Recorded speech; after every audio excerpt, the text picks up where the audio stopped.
and export reverse through all these movies like some sort of interdimensional time machine. We hope you enjoyed our screen rant. Were there any theories that we missed? If so,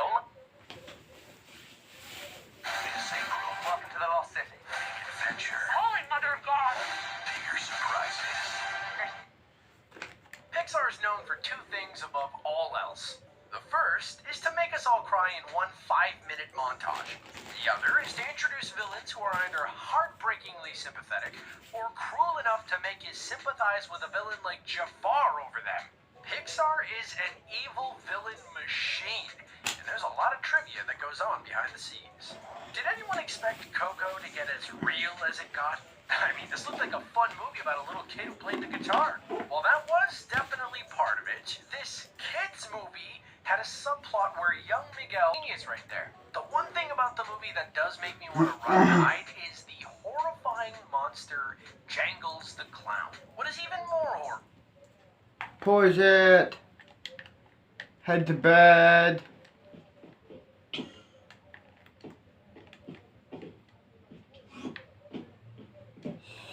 Shit.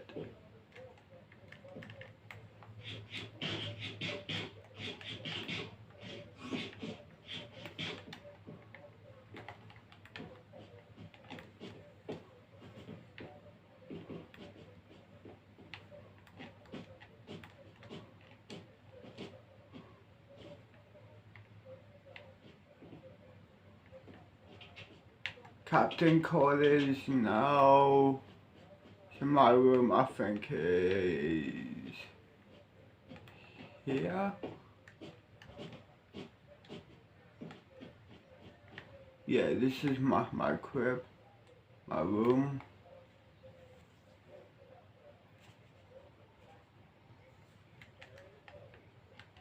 Seven in the morning, dog. Let's go check out here, can't.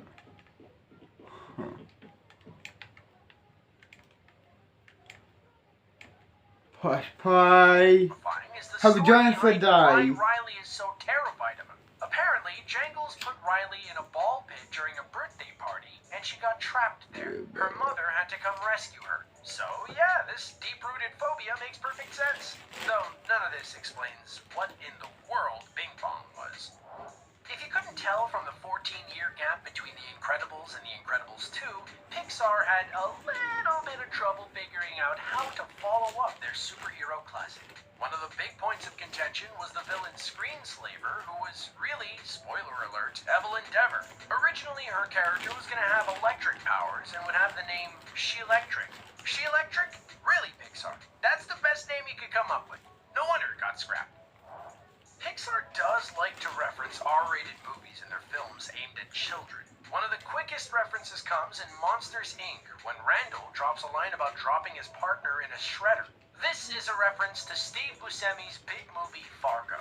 That film has an infamous scene where a body is disposed of in a giant wood chipper. So, yeah, that's a pretty brutal threat for Randall to just casually throw out there. But he scares children for a living, so it's not like he's a nice guy.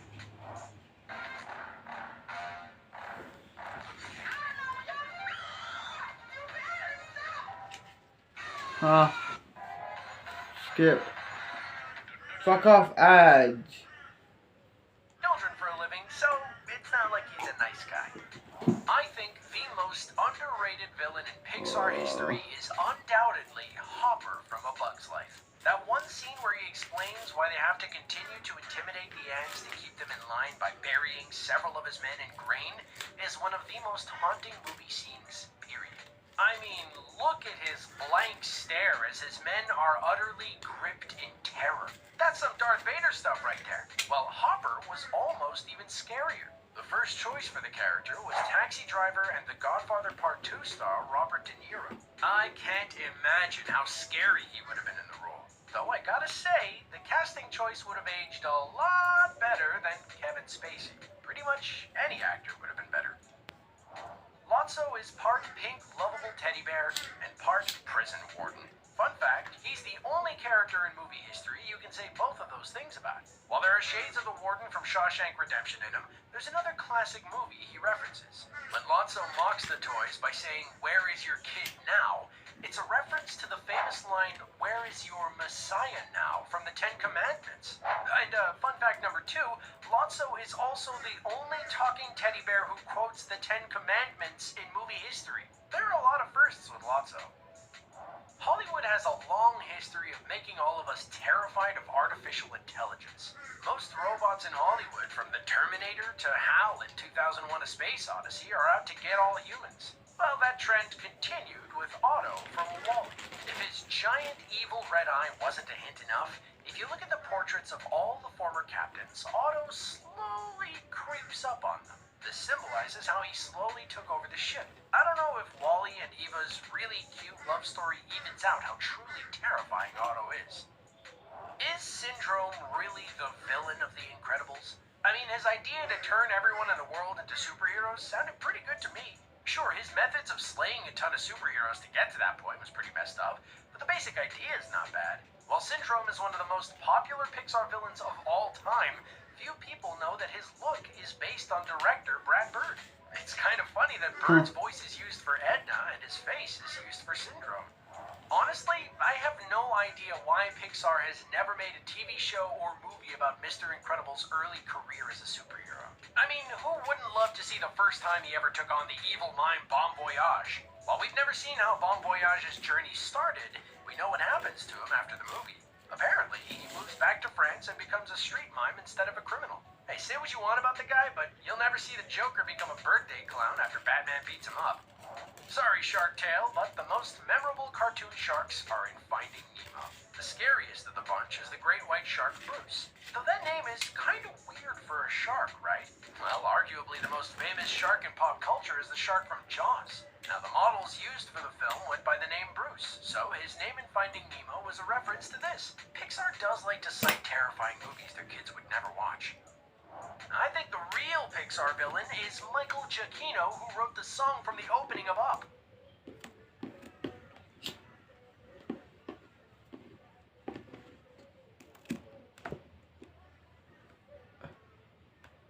What should I watch now? Why not this one can't?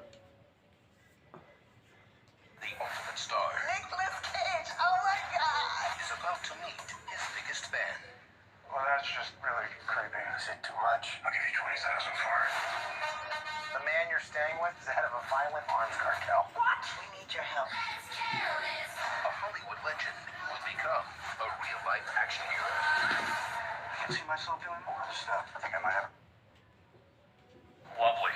Lovely. The most lovely. This list is very lovely. A lot of hope. I agree. A lot of hope. A lot of hope. I have faith. Welcome back to Most Amazing. Here are the top 10 extinct animals from the Dark Ages scientists want to bring back to life.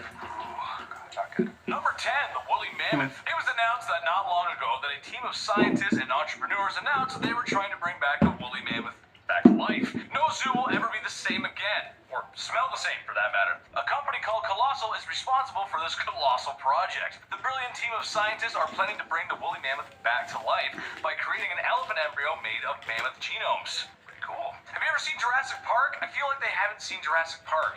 Have a bad idea. The last mammoth that ever lived was 7,500 years ago, but what if we had these hairy Goliaths back again today? The Siberian tundra thousands of years ago was once full of woolly mammoths, but climate change began to slow them down. It also didn't help that humans needed food. Climate change is fake. These guys could surely feed a family So of is 4. global Mammoths warming. also provided warmth, which was perfect for early humans. It's pretty cold out there. Genetics company Colossal raised over $15 million to try and bring this animal back to life. But should they? Number 9, the woolly rhinoceros. Yeah, since we're on the woolly train, what better time to mention this hairy beast? The woolly rhino. I oddly want to pet him. Just one brush. Once upon a time, these rhinos were common throughout Europe and Asia. They were well prepared for the cold tundra. They had a thick blanket of fur, just like the old woolly mammoth. So no ice age will stop this rhino. I mean, it didn't help them out, but it was mostly humans needing food and warmth that led to their extinction. But cut to 14,000 years later, we're trying to apologize. We're trying to make it up to them by bringing them back to life. Hi, you exist now. Isn't that great? To a world that's even more harsh. Yeah, remember when it was cold? Well, now it's really warm. Good game, rhinos. Might want to go get a haircut. The same company responsible for the Mammoth Project is also trying to bring back this hairy boy. I mean, I'm all for science, don't get me wrong, but if this species died off that long ago, will highways help? Probably not. Number 8, the heath hen. That's interesting. I don't know anything about that. Here we go. Finally, something that isn't the size of a minivan. I'm already excited. The Heath van we lost quite recently, actually, which, of course, is sad. We're losing birds rapidly, especially in North America. Our prairies are shrinking, and they're being converted to agriculture. By 1870, the only remaining Heath hens were protected in a vineyard, or a vineyard. I'm not sure how that's pronounced. But sadly, when 1932 rolled around, those fluffy dudes were no more. Also, Thanksgiving dinners didn't help. I get hungry sometimes. Yeah, we ate another animal to extinction. I'm seeing a pattern here. However, all hope is not lost for the Heath hens, hence the title of this list. A company called Revive and Restore, good name, they're trying to get these hens back to the sky rather than back on our plates. They've been working with the community since 2014 with some scientific help from the prairie chicken. Before we continue, if you haven't done so already, go check out our sister page Bumblebee. Taylor and I break down top 10 lists, but it's all ancient history, medieval stuff, lots of knights. Lots of knights. We love knights here, and castles. So make sure to check out our Bumblebee Facebook page for more, and maybe some behind-the-scenes content. I'll see you there.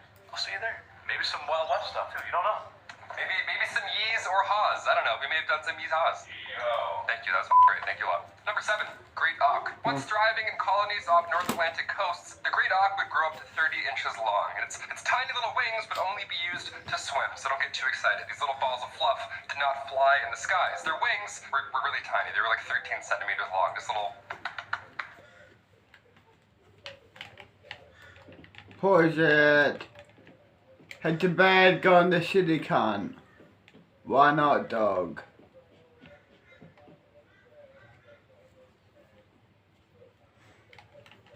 It's 7 in the morning.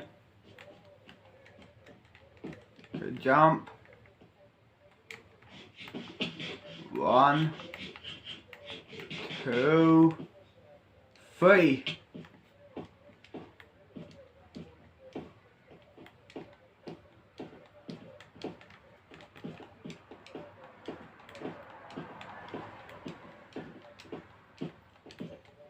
Go chill somewhere. Where?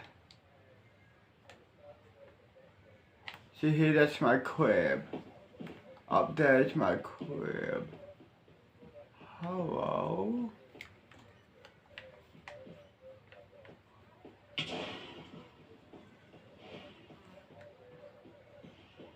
That's right, get going. What the fuck you are, dragon or demon? What the fuck you are, get going.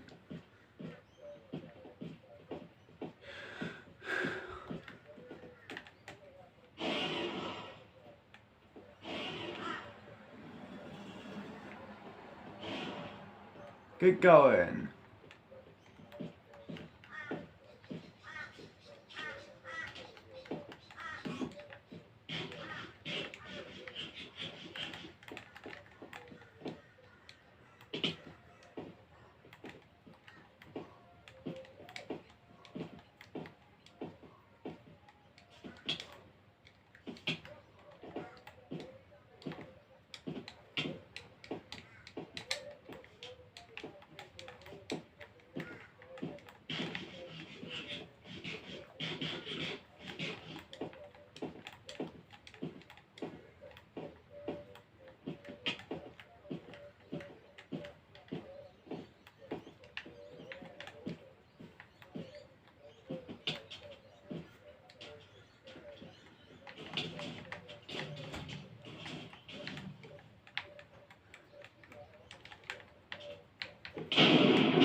Huh.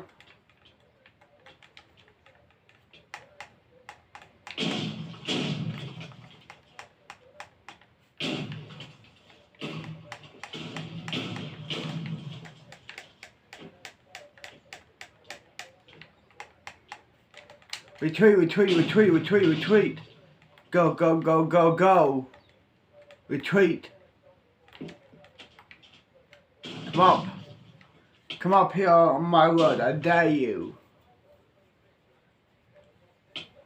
No, you pussy? You're fine underwater? That's what I thought. You bitch ass cunt. That's what I fucking thought. Stay in the water where you belong. You bitch ass cunt. You know that. Stay in the bitch ass water. Or you two fucked up.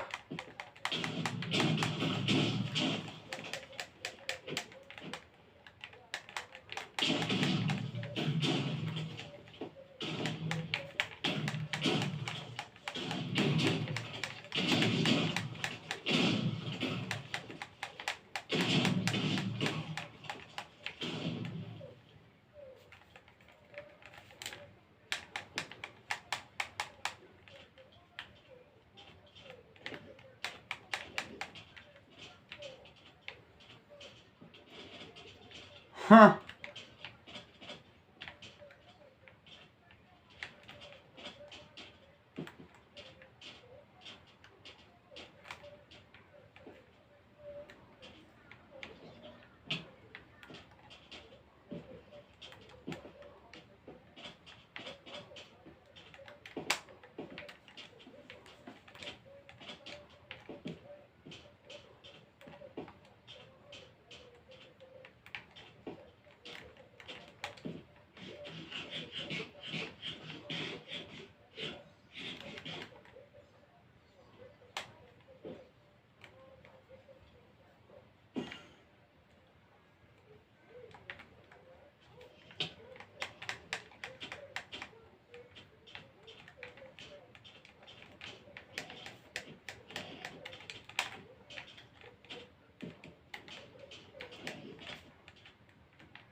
Anyone else?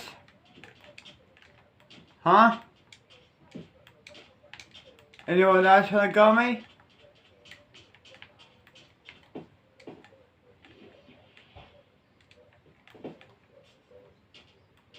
No?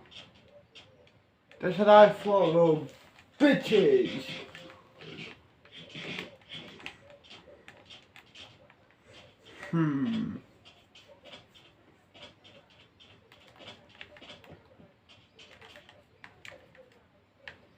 Press play. They were cute, but quite defenseless. I don't know if you could have picked up on that. You know, very cute, very defenseless, obviously. Fluffy dudes. Around the 1500s, European fishermen discovered this perfect area for hunting, and it just happened to be where most, if not all, these great auks were thriving. Newfoundland, yeah, it looked like the iceberg and club penguin at this point. It was packed. It was a good time if you weren't a great auk. You were eating good if you were a fisherman, so their number rapidly declined. By 1950, the last two known specimens were hunted by one single fisherman on Elvey Island, just off the coast of Iceland. One dude just Thanos an entire bird species. What a monster. Scientists. Read the spreadsheet. It's $20 buy-in. We're gonna miss the jump. What? Have I not paid already? That was last. Forget that, fellas. Just Thanos an entire bird species. What a monster. Scientists plan on using genetic information extracted from their fossils or preserved organs. You know, we love organs in jars. So they plan on editing their DNA with the closest living species, which is now the razor-billed auk. The organization Revive and Restore is behind the wheel on this one again. You'll see these names come up a few times over and over on this list, because, yeah, not too many companies are trying to revive dead animals. What do you know? Number 6, the Stellar Sea Cow. Named after George Wilhelm Steller, who discovered this ball of blubber back in 1741. The Stellar Sea Cow was first discovered during the Vitus Bering's Great Northern Expedition. They found her right after the crew became shipwrecked. Just when you thought it couldn't get any worse, here's a surprise sea cow to confuse you. Good luck. They were quite common millions of years ago, but sadly, and unsurprisingly, they were no match for humans. They only swam about 1 meter deep, so they were quite easy to hunt. George Steller assures that these creatures were made of pure love. They had strong bond with their families, which made it even easier to hunt. That's sick. Taylor. That's Taylor. Wow, that's really sad. What's also sad is my pronunciation of gestation, considering they had a 1-year gestation period. The species just couldn't reproduce fast enough to keep up with the hunting. But scientists were able to sequence their genome, which means we could see these creatures again one day. The answer may lie in the DNA of a dugong. Is that a Pokemon? That's a Pokemon, isn't it? That's a Pokemon. Number 5, the dodo bird. So dodo birds were once big and beautiful. These flightless ground nesting birds once filled the islands of the Indian Ocean. They had massive talons. They were pretty scary. They were gray and blue, so they were beautiful. They didn't have any natural predator, right? This sounds great. No natural predator. Until we came along, of course. Around 1507, the island was discovered by Portuguese sailors, and the rest, yeah, you can guess. The rest is history. They were the easiest bird to hunt. Had the phrase dead as a dodo, right? They were easy to take out. They weren't just loved by sailors either. They were So John for die. Here, okay? Monkeys, rats, pigs, any animal that made its way to the island just had their eggs for lunch. It was so easy. So it didn't take a long time for the dodo population to completely be gone. The last dodo was hunted in 1681, but could it be on this list? Can we bring back the dodo bird today? Hopefully, I mean maybe, I don't know. Scientists found an extremely well-preserved dodo skeleton back in 2007, so we may have a chance at picking apart some DNA. A research facility near Melbourne, Australia is currently trying to use pigeon genes to bring this bird back. Again, I'm all for science, I'm all for bringing animals back to life. You know, scientifically, that's a feat in itself. Great. Sonder magic at play? You remember what they look like? I'm a bit new to the memory thing. So no, Jordan. Something tells me they were mostly blue. Finding Dory may be one of the best sequels ever made, which is saying a lot when Toy Story is on its 4th installment. But a fan with a quick eye posted a major plot hole on Reddit under the name Cheese and Onion Crisps. In the film, Dory makes her way to Destiny in a bucket of dead fish. But Destiny is a whale shark, meaning she would eat krill and small shrimp, not large fish. Why would a bucket of dead fish have Destiny's name on it? I guess the mystery will remain. But lucky for Dory, someone messed up.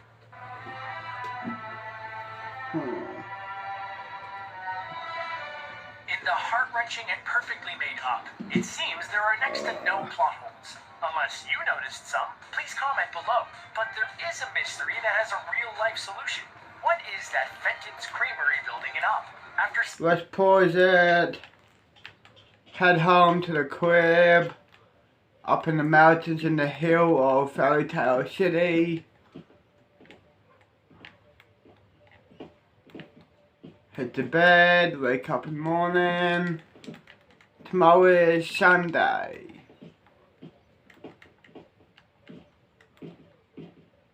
Today is Saturday, tomorrow is Sunday, Monday, back at my first day at high school.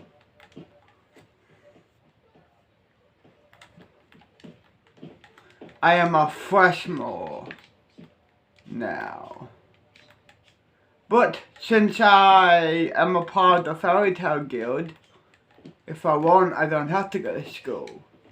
The school understands. I can do whatever the fuck I want to do here now.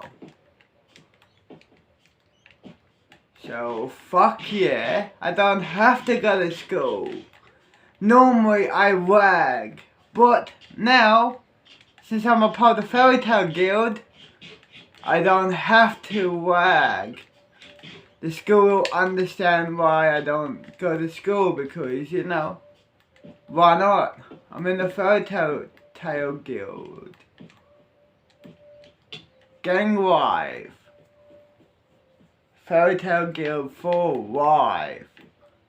Fuck you talking about, bitch? Fairy Tale Guild. Now where the fuck is my house, yo?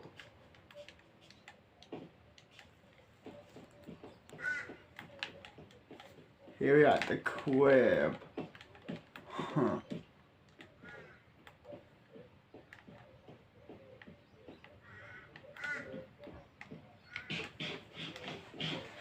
Can't believe it, can't.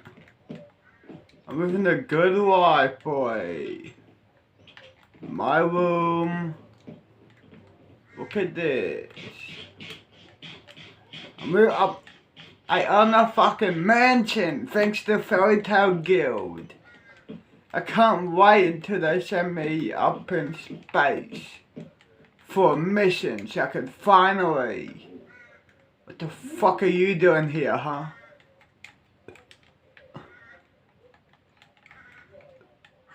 Spells the rules.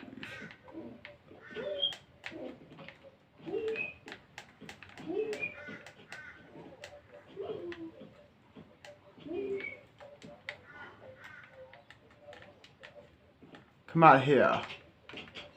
Come on.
Seven in the morning.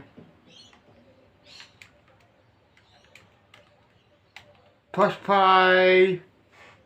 The movie, many people How are we doing for a day? Well, you're in luck because it is an actual location in Oakland, California.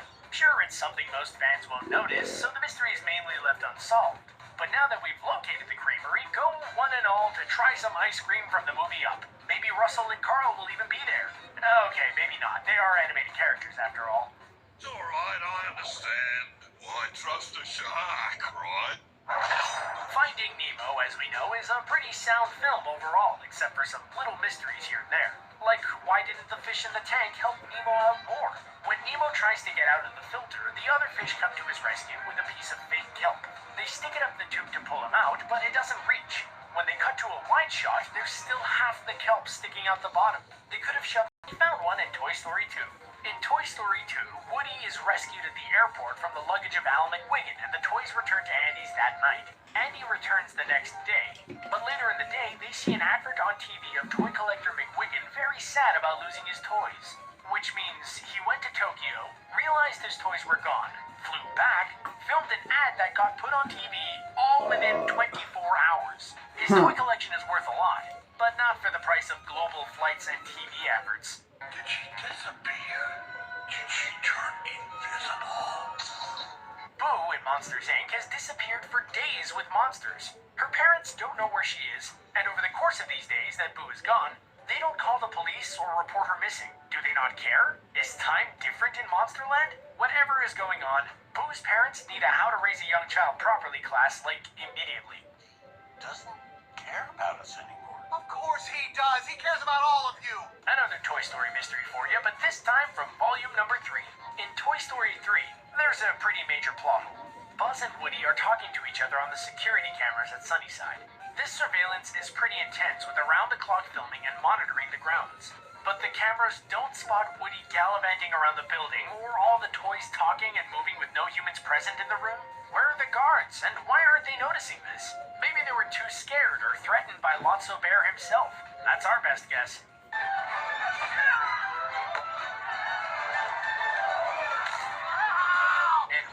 again back to Brave, but this time we're back on the mother being turned into a bear mysteries. Another plot hole has been unearthed.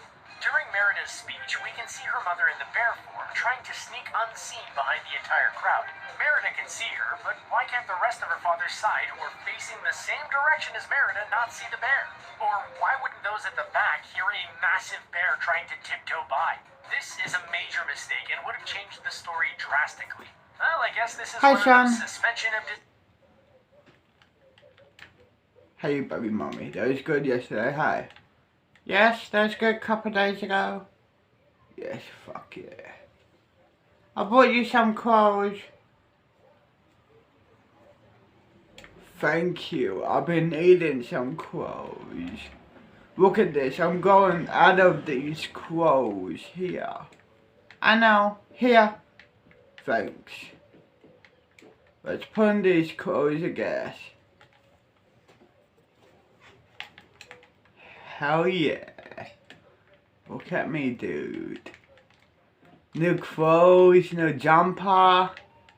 I'm tall now. Hell yeah. Press play. New fresh. I'm for sure swagged up, dog. Gang life. New swag. those suspension of disbelief moments. Did you wash your hands? How I joined. With soap? Pixar's 2018 most anticipated film, The Incredibles 2, finally hit theaters, and fans were quick to jump on Reddit and post some mysteries you may have missed. User Rocket0303 noticed an important detail with the dates. Tony and Violet set a date up on Friday night, which is the same night that Dash is doing his math homework when Violet comes home after being stood up. During that night, Bob learns the math and teaches Dash in the morning before school. But wasn't it a Friday? Meaning there would be no school the next day. To finish off, Violet then goes to school, apparently on Saturday, and talks to Tony about the date. And he doesn't remember her at all. Let's be clear, Pixar. No school on Saturdays. Ever. To stay on the topic of The Incredibles 2, another Reddit user, Team Obliterate, asked the question, why doesn't Violet break anyone's hypno-goggles? Violet had already discovered that the goggles were controlling the supers as she explained to Dash what happened to Frozone. This means she had two chances to break goggles. One after her first tussle with Void, and a second when Jack swole up and fell from the duct on the supers.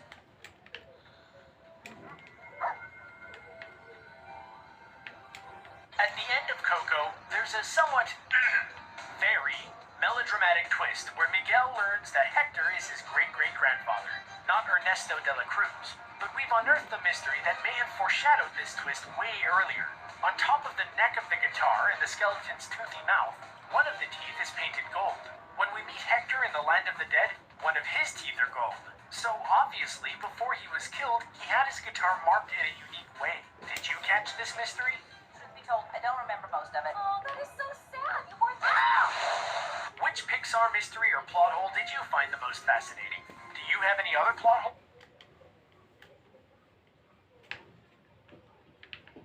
Should I have a party here or at the yacht? Which one? You know what? Let's have a fucking party here. Let's text everyone, hey, I'm having a party, come at my crib. Text them my location on Facebook, Twitter, Instagram. You know, the usual. Send. Okay, where is this TV's at, dog? TV, lounge room. Lounge room. Here. Connect.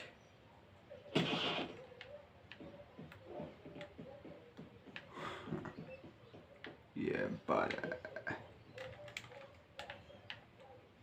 press play. To carry the human body must be relentlessly refined and tested. The unique Siri Posturepedic spring system senses and So now we're doing responds con. to align your body so you can get Yeah, straight but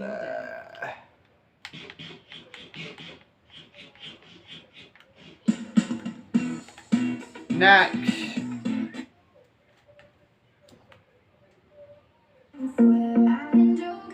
Next. Next.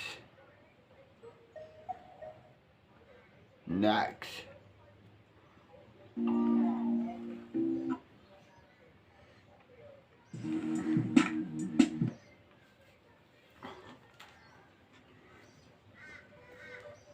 Next.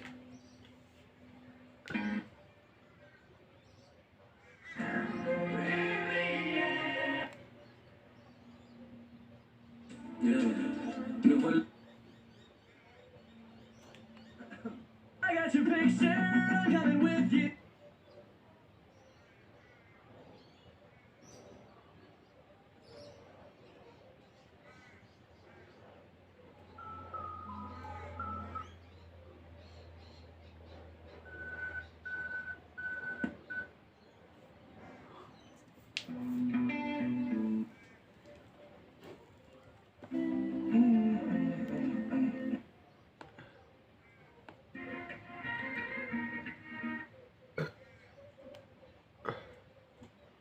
Next.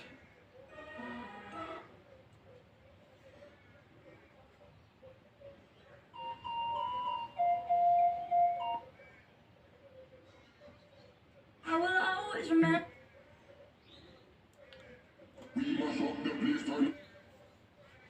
Next.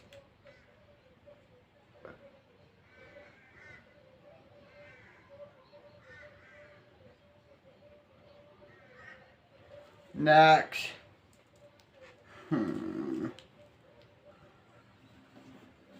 Next.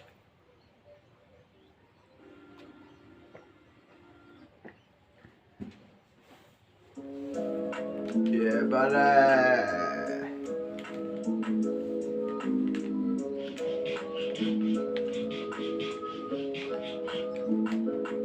I need a high bitch. She said she like it when she takes this thing. You know she got it in her eyes real thick.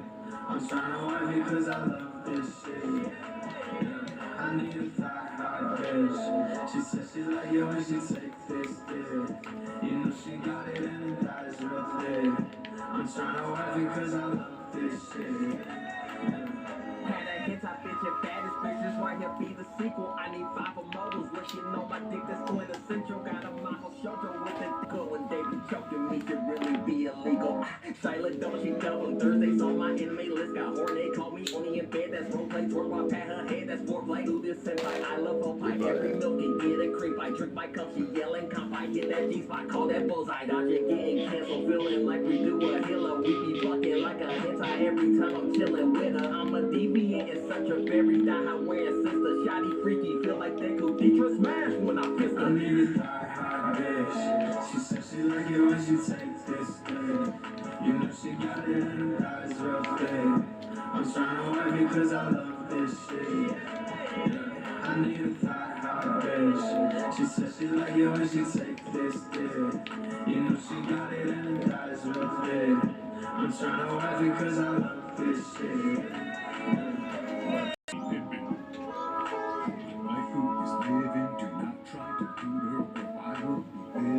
Back again, came in a New Year, which is out of bed. Did it with a lily, don't call the feds. I feel like I've seen I went and lost my damn head. But she was looking like Delphine. When you get all dressed up, I'm a hell of a fiend. I go to Hot Topic to pick up a cock chick. Make her take some hot pics of her tick, she's topless. Make TikToks of my dick, of her licking on my tip. Always my to-do list, but tonight she's my thigh.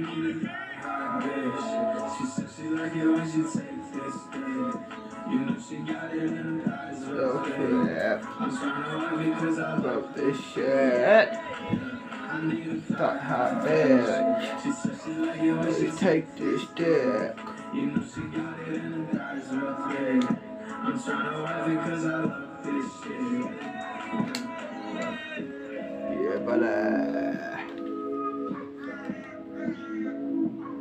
Next.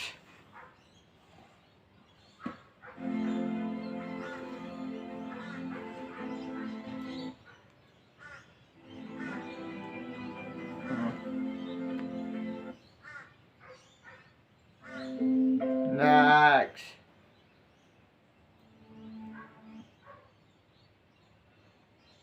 Sometimes I can't. Next. At times that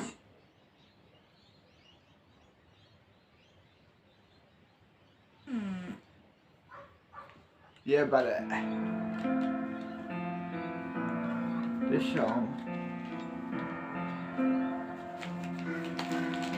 would anyone notice if tonight I disappeared? Would anyone chase me and say the words that I need to hear? That I'm no burden, not so worthless, bet so much that I just might break.